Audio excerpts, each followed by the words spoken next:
Good afternoon. It's 1:39 p.m. here on Port City Radio, and we have breaking news. Joining us today on the heels of his announcement just hours ago to retire at the end of his term, we have Senator Thom Goolsby, who represents New Hanover County in the North Carolina District 9. Thanks for joining us, Senator. Thank you, Amy. Great to be with you, as always. Great to have you here with us. And, of course, this past year, to say the least, has been a rather ambitious one for a lot of top bill items in the state legislature, including tax reform. And as a Republican, you guys have seen many wins on what would be considered conservative issues. So why choose now to retire? Well, when I first went up to the General Assembly, my children, I have a 21-year-old who's in college, but my young children, they were 1 and 3, now they're 4 and 6, and they like to have Daddy around, and Daddy likes to be around, and I have a wonderful wife who carried the freight over the last 4 years, going on 4 years now, and I'm just not going to miss my children's childhood. Just not going to do it. So I want to be there for their soccer games and dance recitals, and I want them to know who their father is growing up. So that truly is the bottom line. I said over and over again that I was not a career politician. I was here to fight. And, just to remind people the crisis our state's in, our unemployment rate, of course, is down like 4% since the day I took office. The Democrats in North Carolina had literally broken the back of our state. When I went to Raleigh in 2011, we were $3 billion in the hole with no way to get out.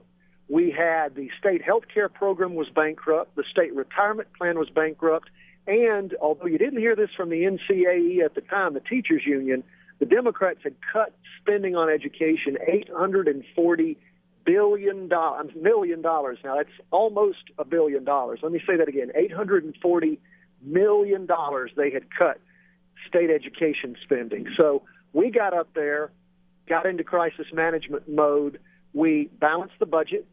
We cut taxes. We've gotten North Carolina back on the path to prosperity. Wall Street Journal had a big article this last week by the economist Dr. Laffer and Stephen Moore about how everybody's coming to states like North Carolina, South Carolina, Georgia, Tennessee, these places where you've got Republican General Assemblies who've gone in with Republican governors' help too and reduced state spending, regulatory reform, all the stuff we've done, Amy, to get North Carolina back in line to be a state of prosperity and not another Illinois, New York, New Jersey, California, all these tax and spend liberal leftist states that have been run by Democrats into the ground. So I was happy to be up there for the fight. We've laid the groundwork to make this happen. We've made real structural change to save our state. And it's time for me to literally go back to taking care of my family. It is a part-time legislature, but here's the deal. Since I took office, when I got out of the long session this last year, I had been, in 2.5 years, I had been in Raleigh for 1.5 years. And it's hard to run a successful law firm and to take care of your family on a $13,900 a year salary for what is ostensibly a part-time but can be a full-time job. Sure. Well, you did mention, the teachers union, and I can't go without asking, of course, with some of those wins that I mentioned, like tax reform and even the teacher tenure issue, and then also your stance on a handful of other items like abortion and the death penalty. You've seen some criticism from the left, as well as from women's organizations and even educators groups. Did any of these issues at all impact your decision not to run, or just... Oh, no. There's nothing I love better than beating up liberals. And, and I don't even call these folks up. Most of them aren't even liberals. They're authoritarians posing as liberals. No, when I've loved engaging in the fights to protect. I mean, when you have people that are so far out on the left that they are against the death penalty for cold-blooded psychopathic killers, but they're for taking the lives of unborn. I don't even understand how you can think that way. So I'm always happy to engage those people. Of course, we fought hard for the marriage amendment that won New Hanover County as well as every other, I think, 98 counties in the state with a 60+% approval rating of traditional marriage. I mean, so by the voters. So no, the things that we fought for are mainstream ideas. These people on the left don't represent New Hanover County. They never have. I've beaten everybody they've thrown at me by wide margins. We're only an R+4 district, I think I beat my last opponent double that, like something like 8 or 9 points. And then the first one they threw at me, Lutzy, I think I beat him by like 16 points. So, no, these people don't reflect the mainstream. They are far out to the left. And, you know, I was, Amy, you're talking about, like when you talk about the teachers union, fighting this idea of getting rid of tenure and actually rewarding people based upon performance. And they give you all. I was thinking about when I was in the Marine Corps, the last time I served my country before coming to serve the state, you know, how in the Marine Corps, the way you get promoted is performance. You get rank because you perform.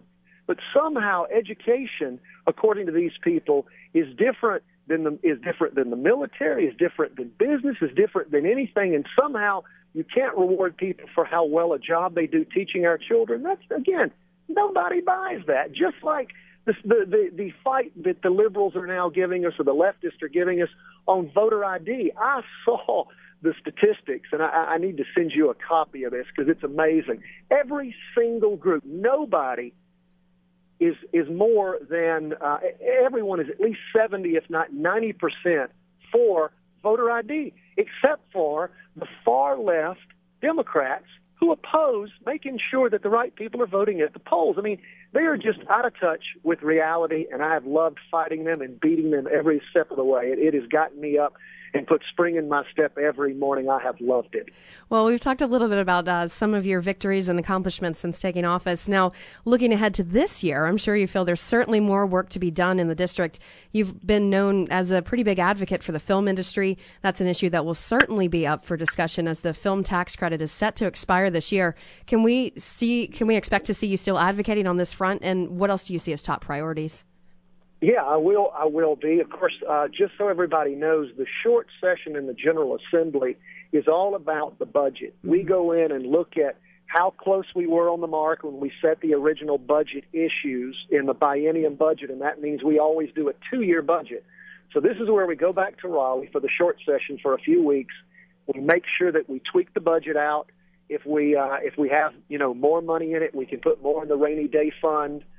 If we've got, and again, what's plagued us over and over and over again, it was $1 billion shortfall in Medicare that we had this last year. And I would remind everybody, we had $1 billion shortfall in Medicare. We still put another $320 million in education. The Democrats cut education $840 million the last time they were in charge. We added $320. Even with the $1 billion budget shortfall, we cut taxes, we cut government spending. We did exactly what the people sent us up there to do, and our economy in the recovery mode now is proof of it.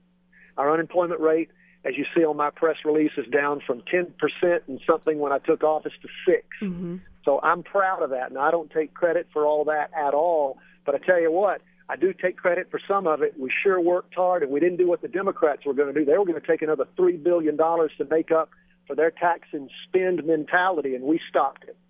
Well, Senator Goolsby, we are just about out of time. Is there anything else you wanted to share with the listeners today?